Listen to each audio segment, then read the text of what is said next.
Bienvenido a una nueva reflexión sobre temas de actualidad con una perspectiva histórica, como he acostumbrado ya a analizar los temas sobre los cuales reflexiono. Hoy quiero dedicarme a la reforma a la salud. Es probable que no sea solamente una reflexión, dado que es mi campo original de trabajo, y segundo, porque las discusiones son continuas. Las reformas a la salud o los sistemas de salud son un asunto que atrae muchísimas discusiones. Por un lado técnicas y por otro lado políticas.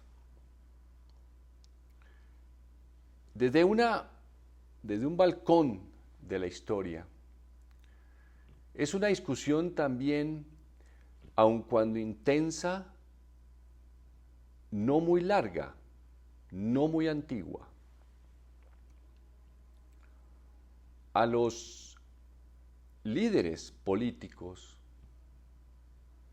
jamás les ha interesado proteger la salud de las personas que trabajan, llámense esclavos, siervos, empleados.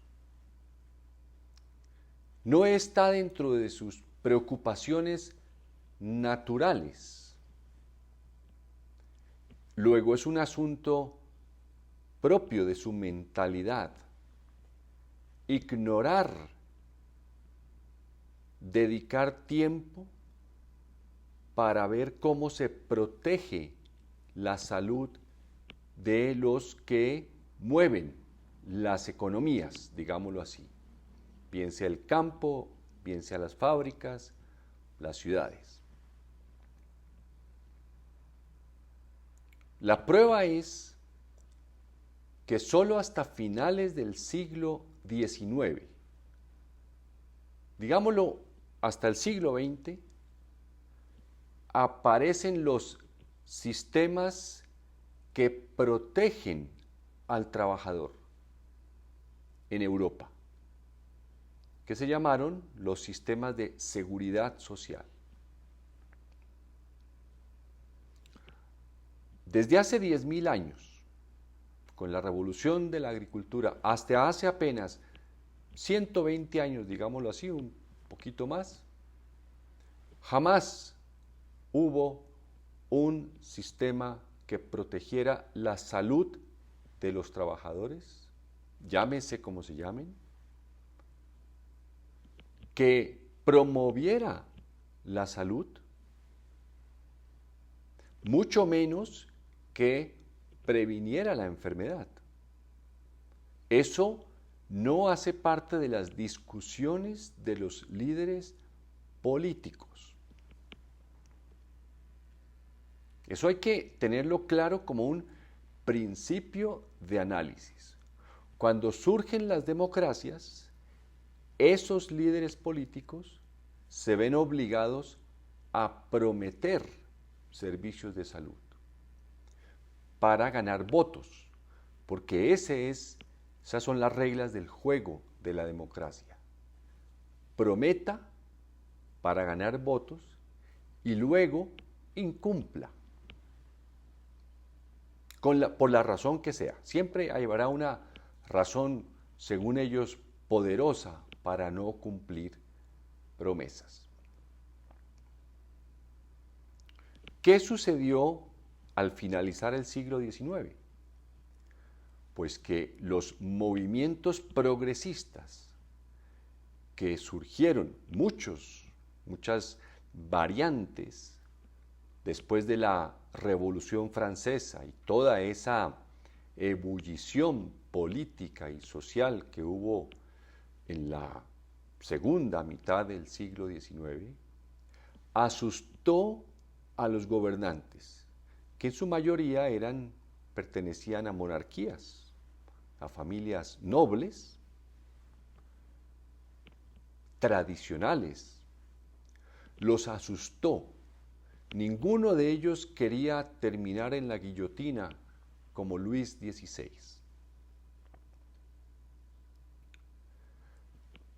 Ese miedo los obligó, el miedo los forzó, ese temor los lanzó a promover unas políticas de protección a los obreros, ya se llamaban obreros, dentro de los cuales está los servicios de salud, la atención de las enfermedades de los obreros y sus familias. Luego, toda vez que se discute una reforma, el nacimiento de un sistema de salud, generalmente parte de líderes progresistas. Eso hay que también tenerlo muy claro. Llámense socialistas, llámense de izquierda, el nombre es lo de menos. Son personas que realmente tienen una sensibilidad elevada, sincera, genuina, decidida, son luchadores por presionar a los líderes políticos para que brinden unos servicios que protejan al trabajador, al obrero, a la familia, al profesional, a las personas que mueven las economías y los que crean la riqueza, por supuesto. Surgen así entonces, para la primera mitad del siglo XX, en buena parte de Europa y en América, exceptuando Estados Unidos, esos sistemas de seguridad social para proteger a los trabajadores.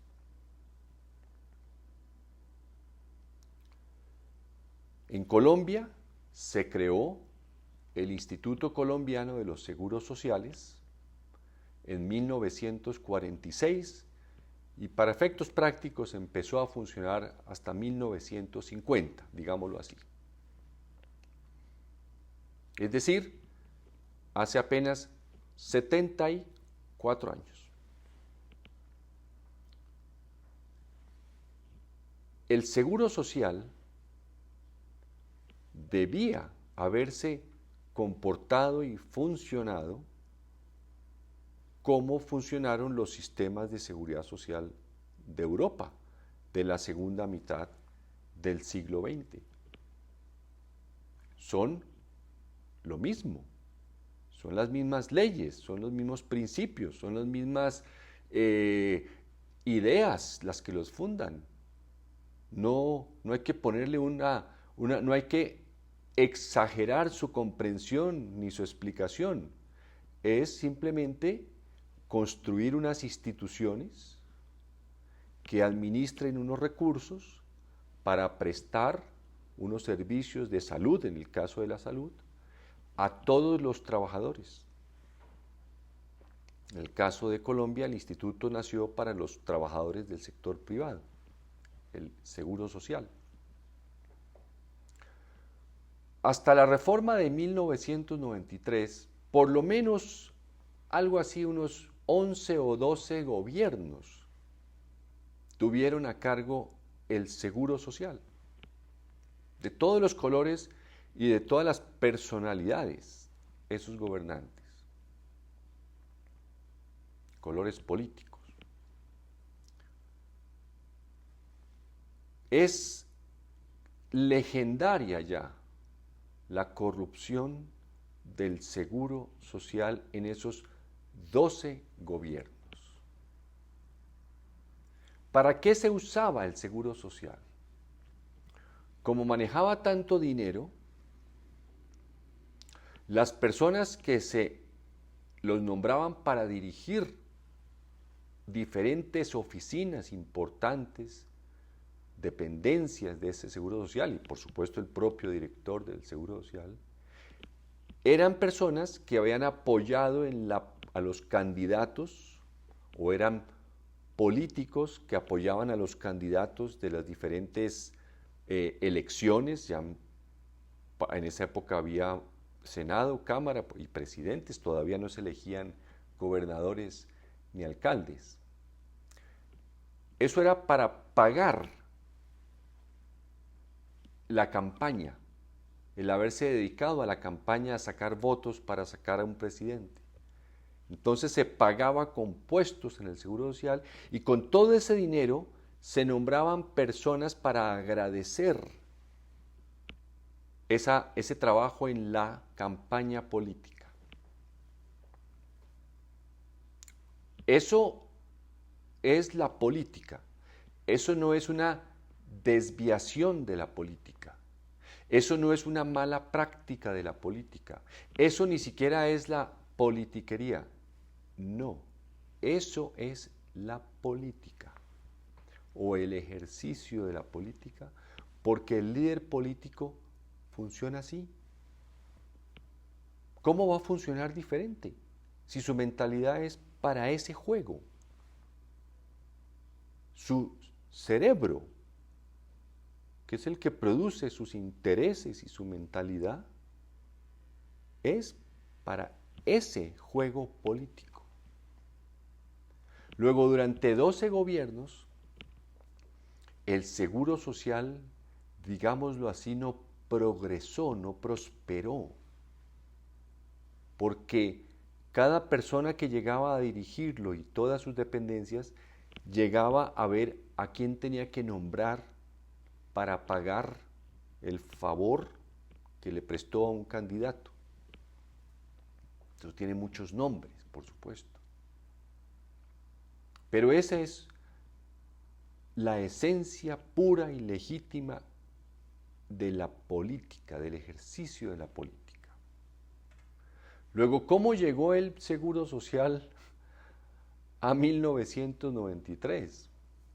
Pues con el nombre y la fama que todavía hoy carga, imagínense. Si cuando se habla hoy de la reforma, los mismos políticos que lo manejaron, ellos mismos dicen que regresaríamos al Seguro Social que ellos manejaron.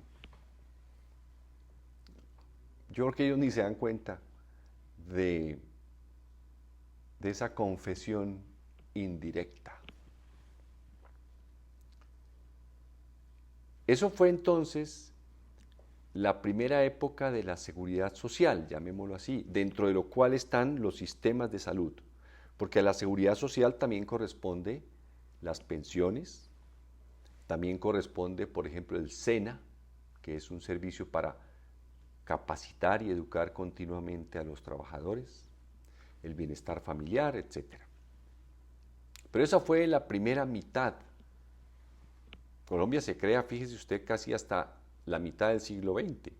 La mayoría de los países lo crearon mucho antes que Colombia. Esto es importante considerarlo para esta visión histórica de la seguridad social y del sistema de salud para llegar a nuestra reforma, porque en la siguiente reflexión voy a incluir y debo incluir y es necesario incluir tres elementos muy importantes que presionaron en todo el mundo, especialmente a los países que tenían la seguridad social, tres elementos que presionaron mucho a unos análisis muy difíciles de hacer por tres circunstancias muy concretas que presionaban la transformación de esos sistemas, que son la tecnología en medicina, el aumento de la edad a la que las personas mueren, lo que se llama la longevidad, y el envejecimiento de la población, es decir, cada vez hay menos niños y niñas naciendo y cada vez las personas que envejecen duran muchos más años. Continuaremos con este tema en la próxima reflexión. Muchísimas gracias.